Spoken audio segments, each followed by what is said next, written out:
اعوذ باللہ من الشیطان الرجیم بسم اللہ الرحمن الرحیم نہج البلاغہ خطبہ نمبر 197۔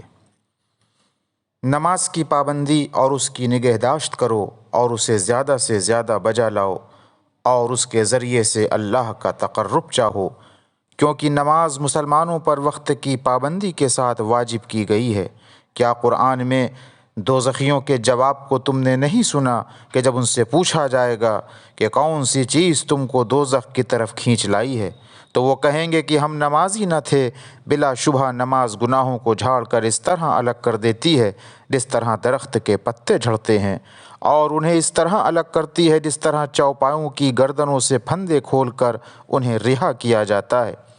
نبی کریم نے نماز کو اس گرم چشمے سے تشبیہ دی ہے جو کسی شخص کے گھر کے دروازے پر ہو اور وہ اس میں دن رات 5 مرتبہ غسل کرے، تو کیا امید کی جا سکتی ہے کہ اس کے جسم پر کوئی میل رہ جائے گا؟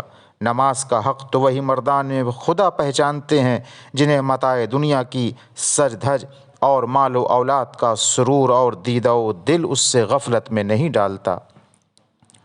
چنانچہ اللہ کا ارشاد ہے کہ کچھ لوگ ایسے ہیں کہ جنہیں خدا کے ذکر اور نماز پڑھنے اور زکوٰۃ دینے سے نہ تجارت غافل کرتی ہے نہ خرید و فروخت، اور نبی کریم باوجود کہ انہیں جنت کی بشارت دی جا چکی تھی بکثرت نماز پڑھنے سے اپنے کو زحمت و تعب میں ڈالتے تھے، چونکہ انہیں اللہ کا ارشاد تھا کہ اپنے گھر والوں کو نماز کا حکم دو اور خود بھی اس کی پابندی کرو۔ چنانچہ حضرت اپنے گھر والوں کو خصوصیت کے ساتھ نماز کی تاکید بھی فرماتے تھے اور خود بھی اس کی کثرت سے بجا آوری میں زحمت و مشقت برداشت کرتے تھے۔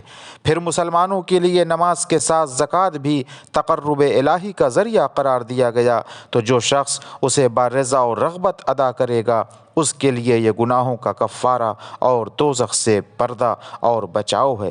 دیکھو، ادا کرنے کے بعد کوئی شخص اس کا خیال تک دل میں نہ لائے، نہ اس پر زیادہ ہائے مچائے، کیونکہ جو شخص دلی لگن کے بغیر زکوٰۃ دے اس سے بہتر چیز کے لیے چشم براہ رہتا ہے۔ وہ سنت سے بے خبر، اجر کے اعتبار سے نقصان اٹھانے والا، غلط کار اور دائمی پریشانی و ندامت میں گرفتار ہے۔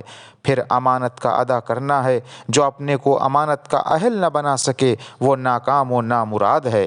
اس امانت کو مضبوط آسمانوں، پھیلی ہوئی زمینوں، لمبے چوڑے گڑے ہوئے پہاڑوں پر پیش کیا گیا۔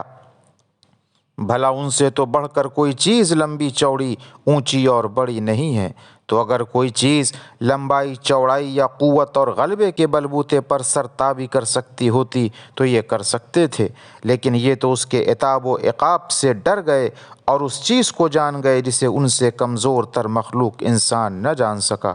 بلا شبہ انسان بڑا ناانصاف اور بڑا جاہل ہے۔ یہ بندگان خدا رات کے پردوں اور دل کے اجالوں میں بھی جو گناہ کرتے ہیں وہ اللہ سے چھپے ہوئے نہیں ہیں۔ وہ تو چھوٹی سے چھوٹی چیز سے آگاہ اور ہر شے پر اس کا علم محیط ہے۔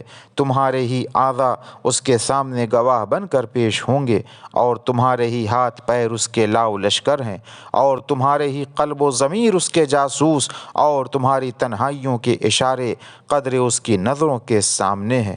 وآخر دعوانا ان الحمد للہ رب العالمین۔